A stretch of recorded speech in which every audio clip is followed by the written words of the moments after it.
Welcome to Algebra 1 with Miss Betsy. Today we're going to be discussing how we would solve interest problems if we were to use two variables instead of just one variable, as we've been doing up to this point. We'll find that sometimes word problems lend themselves very well to having two unknowns, creating two equations, and then solving those equations simultaneously. Sometimes one variable works best, sometimes two variables works best. Today we'll be exploring how to use two variables to solve problems. If you're using the same text that I am in Algebra 1 for Christian Schools. It's published by Bob Jones University Press. I'm using the second edition. I am in Chapter 7, Section 8, Section 8 of Chapter 7, and I'm on page 304. I've already gone ahead and put up here this chart that we're going to be using. We know that there's a relationship with how you calculate interest.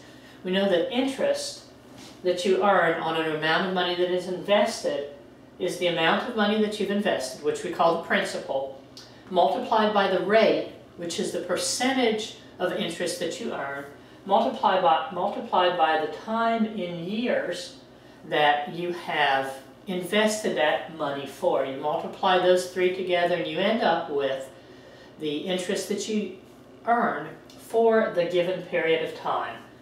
And I've gone ahead and filled in the first part of our problem here because we're going to be dealing with two sums of money that are invested together. One of those sums is invested at 8% and the other is invested at 10%.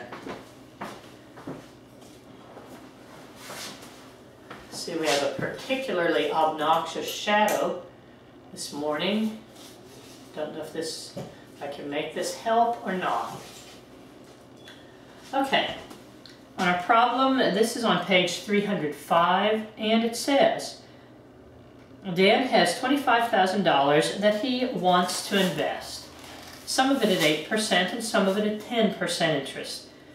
If his annual interest income is to be $2,220, how much should he invest at each interest rate?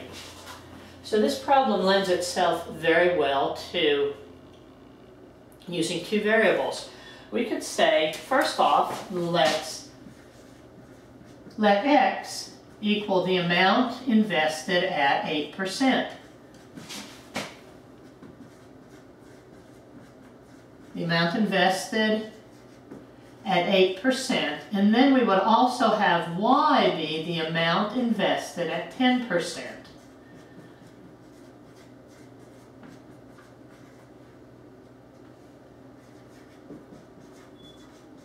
And that makes it very, very simple for us to come up with the, to know exactly what our unknown is. If we just have our variables be defined from the beginning saying, okay, x is 8%, y is 10%, that's the information we have to have. We don't have to do any extra calculations for that. So now let's see what we're going to go ahead and fill in here for our pieces of information from which we're going to construct two algebraic equations. Well, first off, it says how much are we going, the principal, how much are we going to invest? At 8%, how much are we going to invest at 10%? We don't know. We know we're going to invest some amount x and some amount y, and that's where we have done our initial definitions. What's the rate? The rate is 8%. Remember, 8% is 8 per 100. 8% written as a decimal is 0.08. Make certain that you don't simply write an 8 in there for the percentage, because that would be 800%, which you don't earn that interest, okay?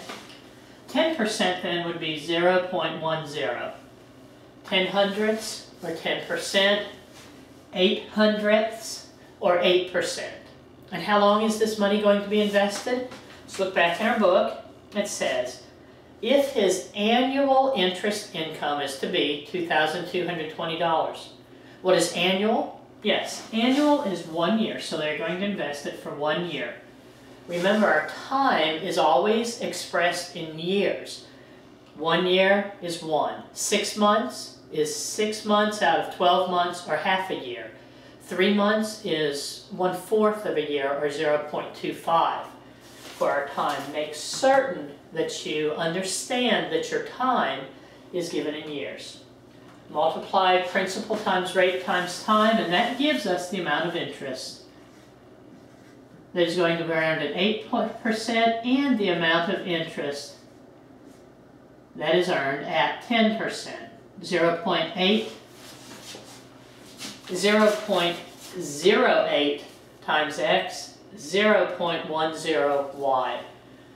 Do not mix up your decimal points here. Watch your place value. You will trip up if you're not careful. Had to re-record a video because I missed with my decimals, okay? It's an easy thing to do. Now, we have our chart filled in, we have our variables defined, we have to come up now with what? Right, we have to come up with 2 equations that will tell us 2 different pieces of information given to us in the problem. So let's reread this. He has $25,000 to invest, some at 8%, some at 10%. His annual interest income is to be $2,220. Here we have 2 pieces of information. First, how much money is he going to invest? It tells us the total amount of money that he's going to invest is $25,000. Some of that money is going to be at 8%. Some of that money is going to be at 10%. So if you take the amount of money invested at 8% plus the amount of money invested at 10%, you're going to have the total amount of money that he invests, which is $25,000. Now, the second piece of information tells us that the total interest earned is $2,220. Well, what is total interest? Total interest is the amount of interest earned at 8% plus the amount of interest earned at 10%.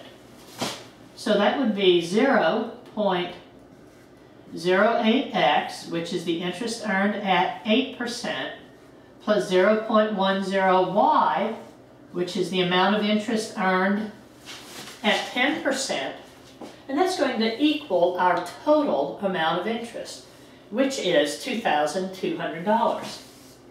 Now, we have 2 equations that we can solve simultaneously. You have to have as many equations as you have 2 different variables. 2 variables, 2 different equations. Now, what do we want to do? You could substitute, and you could say that y is equal to 25,000 minus x. Substitute that in and do your arithmetic. That would work. Yeah, if that's what you choose to do, that's fine. The method that your text is electing to use in this particular example is multiply the first equation and the second equation by 2 different numbers so that we can eliminate one of our variables by adding the 2 equations together. Okay? The first thing that I want you to see is we do have decimal numbers here. And earlier we saw, several chapters back, we saw that it's frequently very valuable to clear an equation of decimals. We learned how to clear an equation of fractions, how to clear an equation of decimals. You have to multiply by 100 here because we have 2 decimal places.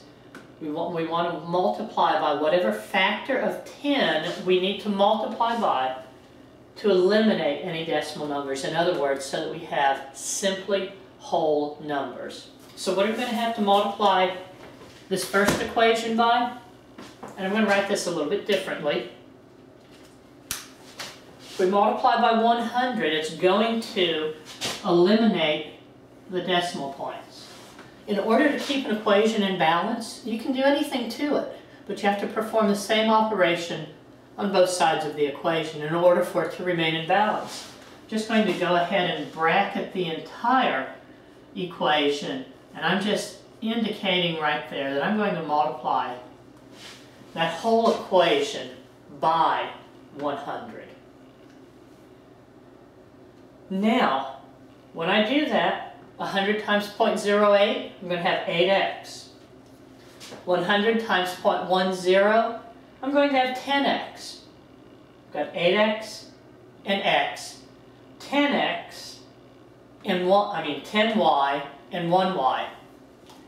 If I were to multiply by a number so that these one variable would cancel out, I'm going to multiply by a negative number because they're showing you to add opposites together.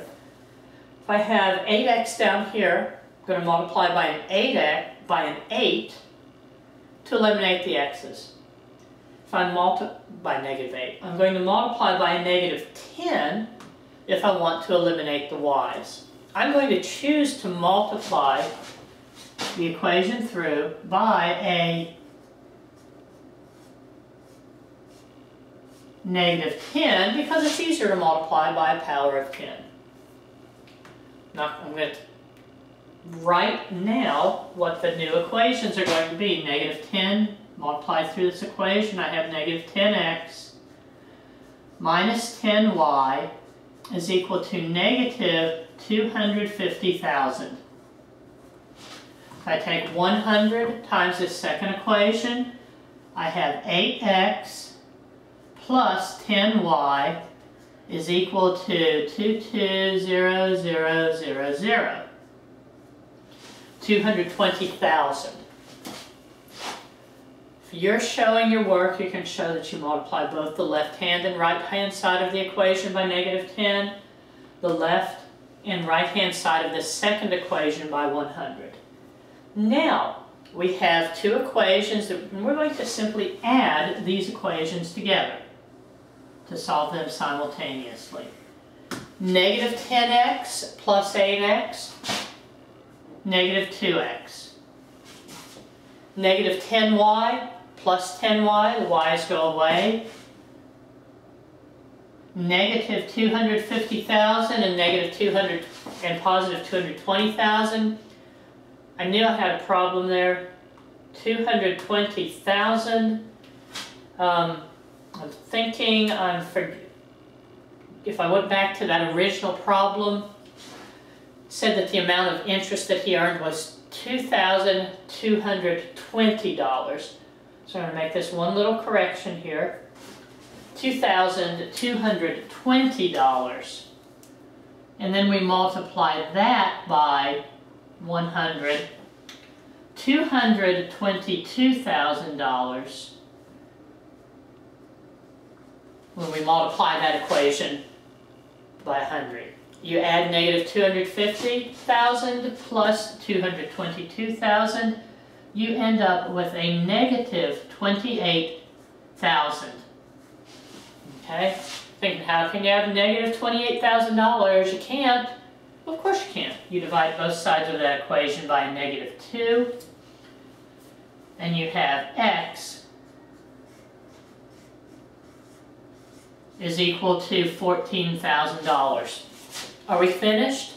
No. It wants to know the amount of money invested at 8% as well as the amount of money invested at 10%. So you have to label 14,000 at 8%. Y is equal to $11,000 at 10%. How did I come up with the $11,000? I did the addition in my head. X plus Y is 25,000. All you do when you get one variable, you know to go back substitute it into one of your sample equations. So I would have had 14,000 plus Y is 25,000.